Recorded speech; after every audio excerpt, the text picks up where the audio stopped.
The disrespect for the Denver Broncos continues.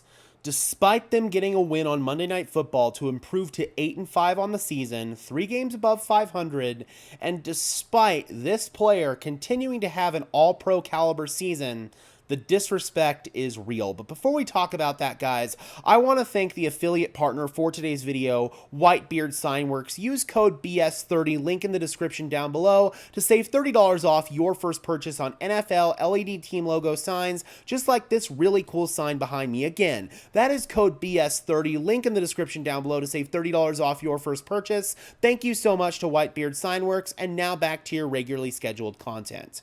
The player that I am referring to in this video is none other than Nick Bonito. I want to go ahead and bring in Bonito's stats on the year, courtesy of Jordan Schultz, and thank you to JFM for tweeting it out and letting me see that. Nick Bonito is putting together a legitimate defensive player of the year type performance. 19 quarterback hits, 13 tackles for loss, 11 sacks, which is second in the NFL behind only Trey Hendrickson of the Bengals. 3 passes defensed, 1 forced fumble, 1 interception, which was a 71-yard pick six last night on Jameis Winston. It was an incredible play by Nick Bonito. Just the awareness on that. He broke on the ball right when Jameis Winston was throwing it. It was just an incredible play by Nick Bonito, and he continued his sack streak in this one, picked up another sack. He now has 11 sacks on the year, the first Bronco to hit double-digit sacks since Von Miller.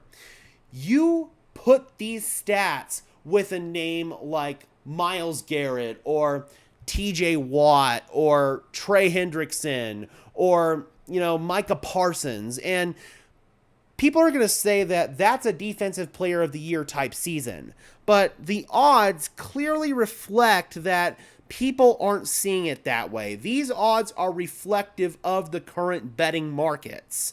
Nick Bonito is all the way down here at plus 5,000 odds to win defensive player of the year.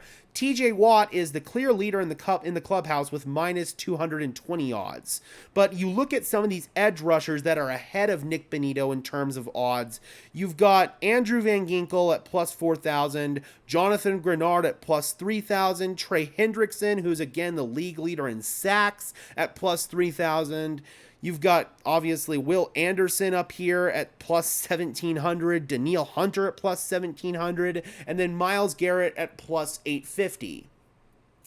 I don't see how Nick Bonito shouldn't be ahead of guys like Anderson, like Hunter, like freaking Andrew Van Ginkel, like Jonathan Grenard. I don't understand that. And no disrespect to Jonathan Cooper. He's having an awesome season in his own right, but I don't feel like it's fair to have him and Bonito tied. Bonito should be ahead of Cooper in Defensive Player of the Year odds.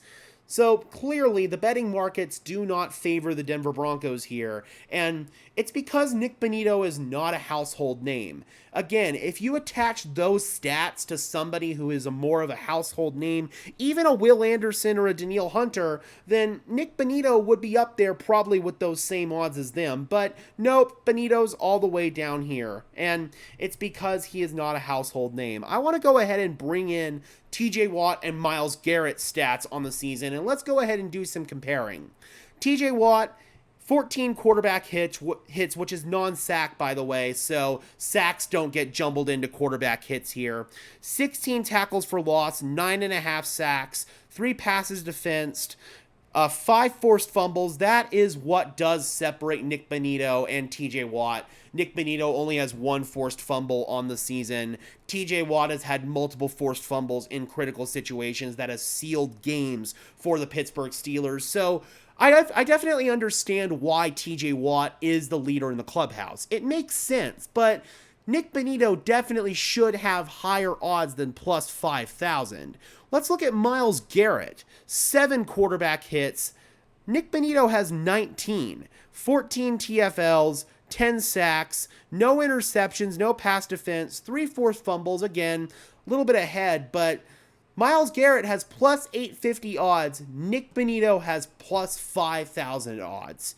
It's ridiculous, man. It's just disrespectful to Nick Bonito, who's putting together an all-pro caliber season, and quite frankly, the way that all-pro voting works, I don't even think that he's going to be named to the all-pro list, and probably because of the popularity contest that the Pro Bowl is, he's not going to make it there either. So Nick Bonito is probably going to get completely snubbed for putting together an all-pro and fringe defensive player of the year type season. It's sad, it's ridiculous, but it just goes to show that the Denver Broncos have been taken as one of the least serious franchises in the NFL for the last several years, and these betting odds are reflective of that. All right, Broncos country, let me know in the comment section below. How do you guys feel about this disrespect towards Nick Bonito and the Broncos? And do you think that Bonito has a chance to actually surpass Trey Hendrickson and lead the NFL in sacks this year? At that point, it would be really hard to not have Bonito's odds go up significantly. But let me know your thoughts in the comment section below, Broncos country. I would love to hear from you as always. Be sure to leave a like on this video as well as subscribe and ring the bell so these videos appear in your notification feed. I would really appreciate it, guys. We can get to 5,100 subscribers by the end of the week if you guys help us get there. So be sure to subscribe if you have yet to do so. It's free, it's easy, and it only takes a second to do. And until next time, guys, I'm your host, Gage Madrid, saying peace out.